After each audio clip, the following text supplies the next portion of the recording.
DC has announced the Summer of Superman, which is an initiative they're doing to get some synergy with the Superman movie into the comics to announce that they're going to be pushing Superman more forward because DC has been a Batman company and nothing else for a long time now. They had that hilarious announcement where they're like, we're going to do a bunch of Elseworld stories. They announced like 10 Elseworld stories, and something like 8 of them were Batman stories. They are a Batman company. Now they're trying to be like, with the new movie universe coming and Superman going to be starting that, and Superman's going to be the center of it, let's try to pivot to a bit more Superman. So that's what they're doing. And to do this, to get more people into Superman, you know what they're going to do? You know what their big plan is? You may think like, man, are they going to get like some all-star writer and great artist or something? Are they going to get some sick creative team? Or are they going to bring back some legends? You'd be wrong if you thought that. We got Dan Slott. That's who we got. That's who's writing the new Superman ongoing. Not a miniseries, not a maxi series, an ongoing. He's going to be writing Superman Unlimited.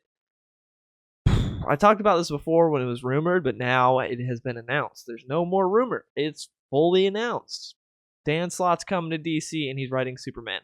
And you might be thinking, oh, this sounds kind of deja vu-ish. I remember a time when there was a hack Marvel writer that moved over to DC and they just gave him their most important character and things didn't go so well. Now, you may be thinking, why hasn't DC learned their lesson? Because they're idiots. But they at least aren't handing him all the keys to the kingdom. They're just giving him a little bit. They're giving him one room. So that's better, because last time they kicked off everyone off of Superman Action Comics. They kicked off Tomasi and Dan Jurgens. They're like, here, Bendis, you get Action Comics and Superman. You get both Superman titles. Here, at least, they're like, no, the Superman titles are going to continue how they're going, and we'll create a new one for Dan Slott, because that makes a whole lot of sense. So this doesn't get me excited. I'm a huge Superman fan. You think the Summer of Superman, that's made for me, right? That's made for people like me, or trying to bring in new people. But I don't know who this is for, really, because at least with Bendis sucked. He was terrible. He was awful on Superman. He was terrible at the end of his career on Marvel. But at least there was a point in time where you can point to and be like, hey, at this little moment, Bendis was pretty good with most of what he was writing. Like, people enjoyed it. He was doing a good thing. Like, he had some stuff going on. With Dan Slott, you can't really point to any moment in time and be like, hey, at that time, dude was killing it. At that time, Dan Slott, really good. He was doing a lot of great stuff. No, there are some Slott fans, rare, but there are some. But for the majority, there's no one really likes Dan Slott. And again, I keep saying this, we need to have a prejudice when it comes to Superman writers. These freaking bald guys that try to write Superman, get them away. I'm sorry, but there's something with Superman's greatest nemesis being a bald white guy, and then the writers that are the worst being bald white guys that then write Superman. That's just, I don't know. It just seems to be. You may be like, well, what about Grant Morrison? Well, first off, Grant Morrison's a they, them, so different category. But also, the last story Morrison wrote for Superman was horrific. So I'm fine if he never writes another. Them never writes another one.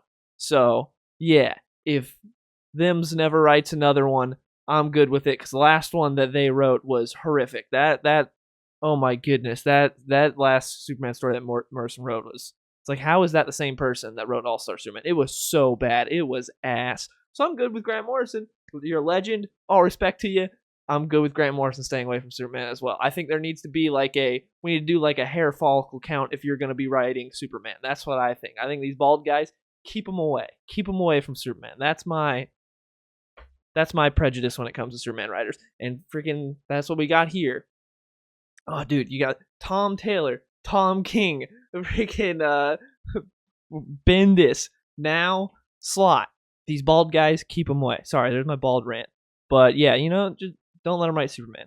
So we're going to be getting a Supergirl and a Crypto book, which have no clue when that's going to happen. But also, Philip Kennedy Johnson is coming back. He's only getting a maxi series, though. I'm excited for it. It's going to continue sort of the stuff that he set up in his Superman run, as well as with Future's End, which Future's End was terrible, but if you remember the House of L Future's End that Philip Kennedy Johnson did was awesome. It was this epic one-shot that was so cool, showing like generations of the future of Superman's family, and it was so sick. So I'm excited to see how, I'm assuming he's going to like build there. That sounds sick. So we're getting a maxi series, so 12 issues of that.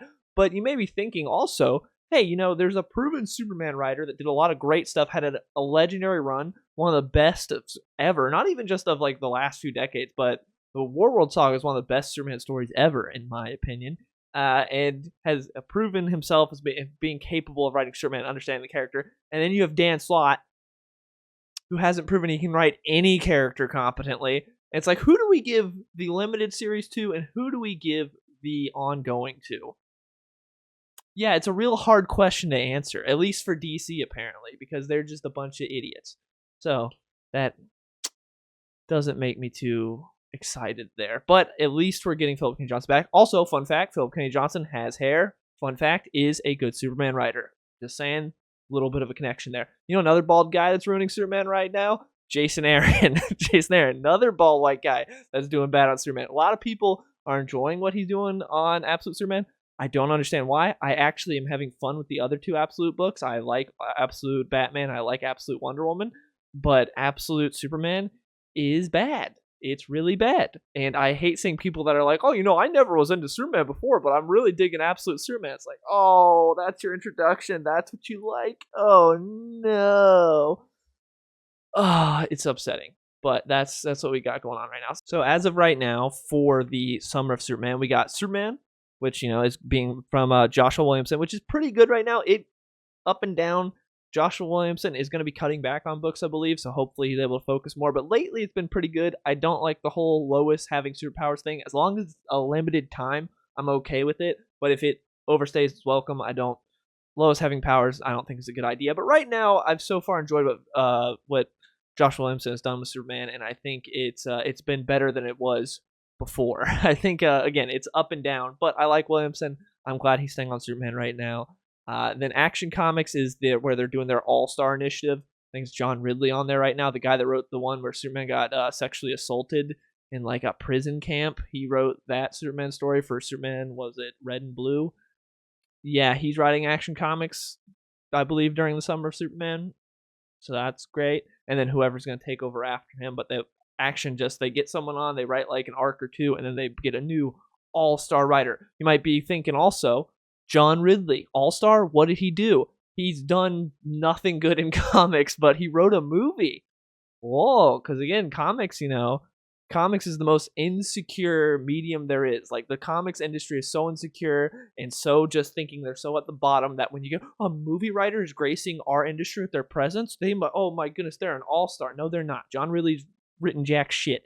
He has not written anything good. I don't get why he gets Action Comics. Hi, it's me from the future. I'm editing this video. I did not know what John Ridley looked like at the time of editing this video. I've looked it up now, and surprise, surprise, he's bald. I'm just saying, there's a trend here. There's a trend. Who's the one decent person writing Superman right now? Joshua Williamson. What's he got? Hair. What do all these other lackeys not have? Hair. Just saying, there's something going on. There's something. Look into it. Anyways, then we got Superman Unlimited, which another undeserving writer is getting. Just talked about that with Dan Slott. And then we've got Adventures of Superman, which Philip Kennedy Johnson, save us. I hope he gets more Superman stuff after this. I hope this isn't the end of his time on Superman, because it was very upsetting when he got kicked off. So I hope that this maxi series sells really well, and I hope it's really good. I'm excited for it. Then we got a Supergirl book that hasn't been no details as far as I know. A Superboy book that, again, same thing, and a Crypto book. So Superboy, Crypto, and Supergirl are the three that we don't really know much about yet, but they're supposed to be coming in the summer of Superman. So yeah, that's what we got right now. Should be interesting.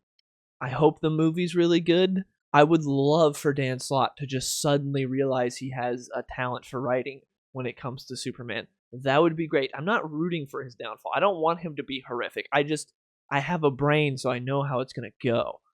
But I would love to be completely proven wrong and Dan Slott to actually be the most competent, talented writer of all time and have the greatest Superman run that we've ever seen. That would be cool. Here's the solicitation we got for issue 1. The series kicks off with a massive extinction-level kryptonite asteroid shower, creating an arms race for the new most valuable resource on the planet, Green K. This has ramifications as far as the balance of power when it comes to criminal empires. That includes Ender Gang under new leadership is on the rise, with practically all their foot soldiers carrying at least one clip of kryptonite bullets on them. The asteroid also left massive kryptonite deposits to be mined, and it houses unlimited horrors yet to be unpacked. To survive, Superman will need to forge new alliances, new tech, and new tactics if he hopes to carry on his quest for truth, justice, and a better tomorrow. The series also sees a change with the Daily Planet, which gets an upgrade. A merger with a new incarnation of Morgan Edge's Galaxy Communications expands the Daily Planet brand into multimedia news platform with a cable news channel, website, strong social media presence with Lois Lane still editor-in-chief. Daily Planet regulars Jimmy Olsen, Ron Traub, Kat Grant, and Steve Lombard will staff satellite branches across the DC universe, creating a global network. Behind it all is the tech savvy of a new IT specialist from Gorilla City, King Solivar's goddaughter, Tina. So it sounds kind of like a little bit like the Superman Batman Search for Kryptonite, which is an early series back when Superman was important enough to have his name come before Batman in their team up book a long time ago. But that was pretty cool. That was when they were trying to round up all the kryptonite on Earth, and a lot of people making a mad dash for kryptonite because they found out about it. Like everyone's like, oh crap, Superman's trying to find all the kryptonite. So everyone was going for a mad dash trying to find it. It was a really interesting story seeing Superman and Batman try to find it, and it was cool.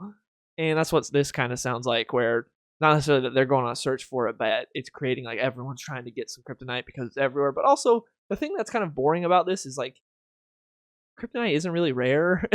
I know it's supposed to be, but anyone can get kryptonite at any time, just as long as the writer's like, this guy has kryptonite. It's never really felt rare in the comics, even though it's technically supposed to be. So that's why this doesn't really get me excited. But we'll see. We'll see how it goes. I would love for this to be great. I don't think it will be, but you never know. We got a good artist on the book, at least. We got Raphael Albuquerque, so that's cool. We got a good artist, but I always feel for artists when they get teamed up with horrific writers like Dan Slott. So, yeah. We'll see how it goes. Anyways, please let me know in the comments below, what do you think of this Summer of Superman initiative? It's kind of upsetting to me that we're finally getting some Superman emphasis. We got the All-Star initiative on the Action Comics, and we've got the Summer of Superman. So we got two, Superman initiatives, and they both suck horrifically. It's very upsetting. It's like, yeah, DC, put more emphasis on Superman. He's my favorite character. Oh, no, not like that. And would be cool if some competent people are running DC Comics, but that's not the case, sadly. Anyways, again, thank you so much for watching. Please let me know in the comments below what you think of all this, what you think's going on with Superman. I want to hear from you guys if you're excited for this or not, what you think's going to happen. And thanks so much for watching, and I'll see y'all later. Hey, skinny boy, saucy boy, I be running to the bank. Yeah, you know I hit the gas in the whip full tank. Riding past the ocean while I'm listening to Frank.